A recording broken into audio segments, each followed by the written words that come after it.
السلام علیکم ورحمۃ اللہ وبرکاتہ۔ پیارے دوستو، یہ ویڈیو بہت ہی زیادہ پیاری ہونے والی ہے۔ آج کی اس ویڈیو میں ہم آپ کو بہت کچھ بتانے والے ہیں، جیسے آنکھ کا فڑکنا کیسا ہے، یعنی الٹی آنکھ کا فڑکنا کیسا ہے، اس کے بارے میں پیارے نبی حضور صلی اللہ علیہ وسلم نے کیا فرمایا ہے۔ دوستو، اس کے ساتھ ساتھ ہم آپ کو یہ بھی بتائیں گے کہ بلی کا رونا کیسا ہے۔ کیا بلی کے رونے سے کسی کی موت ہو جاتی ہے، اور اگر بلی راستہ کاٹ جائے تو کیا ہوتا ہے۔ اور اس کے ساتھ ساتھ دوستو، ہم آپ کو بتانے والے ہیں کہ کتے رات میں کیوں بھونکتے ہیں اور کیوں روتے ہیں، اور زیادہ تر کتے فجر کے وقت کیوں روتے ہیں۔ اور دوستو، ساتھ ہی ساتھ آپ کو بتائیں گے الٹی چپل سیدھی کرے یا نہ کرے۔ الٹی چپل اگر ہم سیدھی نہ کرتے ہیں تو اس سے کیا ہو جاتا ہے۔ اور ان کے ساتھ ساتھ ہم آپ کو یہ بھی بتائیں گے کہ حضرت علی رضی اللہ تعالیٰ عنہ نے ایک شخص کی نماز روک دی تھی۔ دوستوں، یہ ویڈیو بہت ہی پیاری ویڈیو ہونے والی ہے، آپ اسے آخر تک ضرور دیکھتے رہیے۔ تو پیارے دوستوں، آج کل عوام میں یہ بات عام ہے کہ لوگ کہتے ہیں کہ اگر آدمی کی دائیں آنکھ فڑک رہی ہے تو کچھ اچھا ہوگا، اور اگر بائیں آنکھ فڑفڑا رہی ہے، یعنی اگر الٹی آنکھ فڑک رہی ہے تو کچھ برا ہوگا۔ اور اسی طرح عورتوں کے بارے میں بولا جاتا ہے کہ اگر عورت کی بائیں آنکھ فڑفڑا رہی ہے تو کچھ اچھا ہوگا، اور اگر دائیں آنکھ فڑفڑا رہی ہے تو کچھ برا ہوگا۔ تو آج ہم اسی راز سے پردہ اٹھائیں گے، کیا ایسا سچ میں ہوتا ہے یا نہیں۔ نبی کریم حضور صلی اللہ علیہ وسلم نے ارشاد فرمایا، اگر کسی کو کسی فعال نے یا کسی وہم نے یا کسی بدشگونی نے اس کو کسی کام کرنے سے روک دیا تو یہ شرک کیا۔ اور نبی کریم حضور صلی اللہ علیہ وسلم نے ارشاد فرمایا کہ آنکھ کو شیطان فڑفڑاتا ہے، تو جب بھی آپ کی آنکھ فڑکے آپ اللہ سے پناہ مانگو، کلام پڑھو، جیسے سورہ فلق اور سورہ ناس پڑھو، یعنی یہ پڑھ کر اپنے اوپر دم کر لو۔ دوستوں، یہ کبھی نہیں سوچنا چاہیے کہ ہماری بائیں آنکھ فڑک رہی ہے، ہماری دائیں آنکھ فڑک رہی ہے، اب کچھ اچھا یا کچھ برا ہوگا، ایسا کچھ بھی نہیں ہوتا۔ تو دوستو، اب ہم بات کرتے ہیں بلی کے بارے میں کہ بلی کا رونا کیسا ہے، بلی راستہ کاٹ جائے تو کیا ہوتا ہے۔ پیارے دوستو، یہ جو زمین ہے جس پر انسان رہتے ہیں، اس زمین پر حضرت آدم علیہ السلام کی خلقت سے ہزاروں سال پہلے جنات رہا کرتے تھے، اور ان کے ساتھ ساتھ اور بھی مخلوقات رہتی تھی۔ کچھ مخلوقات سے جنات نفرت کرتے تھے تو کچھ اس سے پیار کرتے تھے۔ جناتوں کا سردار، جس کا نام عزازیل تھا، جس کی ایک بیوی تھی جس کا نام کبیرہ تھا، وہ بلیوں سے بہت زیادہ پیار کرتی تھی، اور اس کے آس پاس بلیاں رہا کرتی تھی۔ اس وقت بلیوں کا جتنے بھی نکل تھے، اگر انہیں کوئی تکلیف ہوتی تھی تو اس کا بدلہ جنات لیا کرتے تھے۔ جب یہ فتنہ فتات حد سے بڑھ گیا تو اللہ تبارک و تعالیٰ نے جناتوں کی طاقت کو محدود کر دیا اور ان کو صرف رات کے لیے مقرر کر دیا۔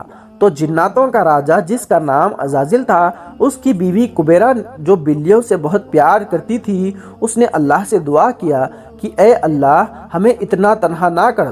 تو کچھ جانوروں کو یہ طاقت دی گئی کہ وہ جناتوں کو دیکھ سکے اور ان سے بات کر سکے، ان میں سے بلیاں بھی شامل ہیں۔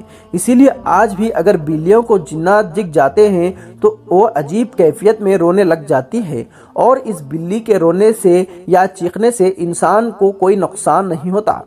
یعنی اگر بلی رو رہی ہے، چیخ رہی ہے، تو اسے رونے دیا جائے یا پھر اس کے آگے کھانا پینا ڈال دیا جائے، ہو سکتا ہے وہ بھوک کے مارے رو رہی ہو۔ دوستو، اب ہم بات کرتے ہیں کہ بلی کے راستہ کاٹنے کے بارے میں۔ بلی اگر راستہ کاٹ جائے تو کیا ہوتا ہے۔ دوستو، آج کل ہوتا کیا ہے کہ لوگ کہیں جا رہے ہیں اور سامنے سے بلی نکل گئی تو لوگ کہتے ہیں کہ بلی راستہ کاٹ گئی، آج تو کچھ برا ہونے والا ہے۔ اس راستہ کاٹنے کو اتنی اہمیت دی جاتی ہے کہ بعض لوگ وہیں پر ٹھہر جاتے ہیں، رک جاتے ہیں، اور کچھ دیر رک کر آگے جاتے ہیں۔ اور بعض لوگ یہ بھی کرتے ہیں، دیکھا گیا ہے کہ وہ اپنے کام کرتے ہی نہیں ہیں، یعنی جس کام کے لیے وہ باہر آتے ہیں اس کو کرتے ہی نہیں ہیں، اور کہتے ہیں آج تو شگن خراب ہو گیا ہے، یعنی آج بلی نے راستہ کاٹ دیا۔ تو دوستو، ہم آپ کو بتا دیں کہ ایک دم یہ جاہلوں والے خیالات ہیں، یہ ہم مسلمانوں میں علم کی کمی کی وجہ سے ہے۔ تو اسلام میں ایسا کچھ بھی نہیں ہے بلی نے راستہ کاٹ دیا وغیرہ وغیرہ۔ ہم مسلمانوں کو اس طرح کے خیالات نہیں رکھنا چاہیے۔ تو دوستوں آپ کو پتہ چل گیا کہ بلی کے راستہ کاٹنے سے کچھ نہیں ہوتا ہے۔ اگر بلی سامنے سے گزر جائے تو جب بھی آپ جہاں جا رہے ہیں وہاں جا سکتے ہیں۔ دوستوں اب ہم بات کرتے ہیں کتوں کے بھونکنے کے بارے میں کہ کتے رات کے وقت کیوں بھونکتے ہیں اور روتے ہیں، اور فجر کی اذان کے وقت کتے کیوں بھونکتے ہیں۔ دوستوں اللہ تبارک و تعالیٰ نے کتوں کو ایسی طاقت دی ہے جو ہم انسانوں کے پاس نہیں ہے، جبکہ اللہ نے ہمیں یعنی انسانوں کو اشرف المخلوقات بنایا ہے، یعنی سب مخلوقات میں سب سے افضل بنایا ہے۔ اور کتا رات کے وقت اسی لیے روتا ہے، خاص کر قبرستان کے آس پاس کے علاقے میں کتا خبر میں جو انسان کے اوپر جو عذاب ہو رہا ہوتا ہے اس کی چیخ اور پکار سن کر اور اس کو سننے کے بعد عجیب کیفیت میں رونے لگ جاتا ہے، کیونکہ ہم جو انسان ہوتے ہیں مردے کی اس چیخ و پکار کو نہیں سن سکتے ہیں، لیکن اللہ نے کتوں کو ایسی طاقت دی ہے جس کو وہ سن سکتے ہیں اور پھر سننے کے بعد عجیب کیفیت میں رونے لگ جاتے ہیں۔ دوستو اب ہم بات کرتے ہیں فجر کے وقت کتے کیوں بھونکتے ہیں۔ پیارے دوستو فجر کے وقت کتے اس لیے بھونکتے ہیں کیونکہ فجر کے وقت ساری بلائے جنات وغیرہ نکل کر اندھیرے کی طرف بھاگتے ہیں، کچھ ویرانے جنگلوں کی طرف بھاگنے لگ جاتے ہیں، کچھ زمین کے اندر چھپ جانے لگتے ہیں، جن کو دیکھ کر کتے بھونکتے ہیں، اور اس کتے کے رونے سے یا بھونکنے سے کسی کی بھی موت نہیں ہوتی ہے۔ یعنی اگر کتا بھونکتا یا روتا ہے تو اسے کسی کی بھی موت نہیں ہوتی ہے۔ البتہ اتنا ضرور ہے کہ یہ جو گدھے وغیرہ رینگتے ہیں ان کے بارے میں یہ ہے کہ یہ شیطان کو دیکھ کر رینگتے ہیں، تو جب آپ یہ آوازیں سنیں تو آپ لاحول پڑیں۔ دوستو اب ہم آپ کو بتاتے ہیں الٹی چپل کے بارے میں۔ الٹی چپل کو سیدھی کریں یا نہ کریں، اگر نہیں کریں گے تو کیا ہوگا۔ دوستو آج اگر کوئی کہتا ہے کہ الٹی چپل سیدھی کر دو تو ذہن میں ایک سوال سیدھا ضرور آتا ہے کہ وہ ایسا کیوں بول رہا ہے۔ تو دوستو ہم آپ کو بتا دیں کہ الٹی چپل یا جوتا شیطان کا تخت ہوتا ہے اور اس پر شیطان بیٹھتا ہے، لہذا اسے سیدھا کر دے چاہیے، اسی لیے لوگ اسے سیدھا کرنے کے لیے بولتے ہیں۔ اور دوستو ایک بات یہ ہے کہ اگر ہم نے الٹی چپل کو دیکھا اور سیدھا نہیں کیا تو ہمارے اوپر کوئی گناہ نہیں ہوگا، لیکن اگر ہم اس چپل کو سیدھا کر دیں گے تو یہ بہت ہی زیادہ بہتر رہے گا، کیونکہ دوستوں الٹی چپل جو ہوتی ہے وہ شیطان کا تخت ہوتی ہے۔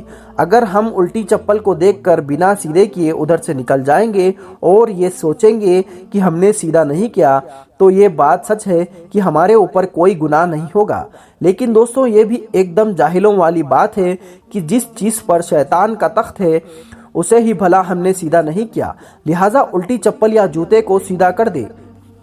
دوستو اب ہم آپ کو بتاتے ہیں حضرت علی رضی اللہ تعالیٰ عنہ کا واقعہ۔ جب حضرت علی رضی اللہ تعالیٰ عنہ نے ایک شخص کی نماز روک دی، ایک شخص کافی دنوں سے مسجد میں بیٹھا تھا اور دن رات نماز پڑھ رہا تھا۔ کچھ ایام گزرے تو حضرت علی رضی اللہ تعالیٰ عنہ نے حضرت سلمان فارسی سے پوچھا، کیا یہ شخص اپنی بیوی بچے نہیں رکھتا جو ان کے پاس جاتا نہیں؟ حضرت سلمان فارسی نے فرمایا، یا علی یہ شخص گھر کو رکھتا ہے لیکن گھر کا احساس نہیں رکھتا۔ میں نے 2-4 مرتبہ کبھی بھی پوچھا کہ اے بندہ خدا جاؤ تھوڑی دیر گھر کی خبر لے آؤ، لیکن یہ کہتا ہے کہ میں نے اپنا گھر بیوی بچے سب اللہ کے لیے چھوڑ دیے۔ اب اس کے بیوی بچے اور ان کے بوڑھے والدین کا خیال اس شخص کا چھوٹا بھائی رکھتا ہے، وہ بڑی مشکل سے اپنا گھر چلا پاتا ہے۔ اتنا سن کر حضرت علی جلال میں اس شخص کے قریب گئے، وہ قیام کی حالت میں تھا۔ حضرت علی نے اس کا ہاتھ پکڑا اور کہا رکو۔ اس نے کہا یا علی مجھ سے کوئی غلطی ہوئی ہے؟ تو حضرت علی رضی اللہ تعالی عنہ نے فرمایا کیوں نماز پڑھ رہے ہو، کیوں اللہ کی عبادت کر رہے ہو؟ اس نے کہا یا علی میں اللہ کو راضی کرنے کے لیے نماز پڑھ رہا ہوں۔ تو حضرت علی غضبناک ہو کر فرمانے لگے اے بدبخت، تمہاری اس عبادت سے تمہارا خدا راضی نہیں ہے۔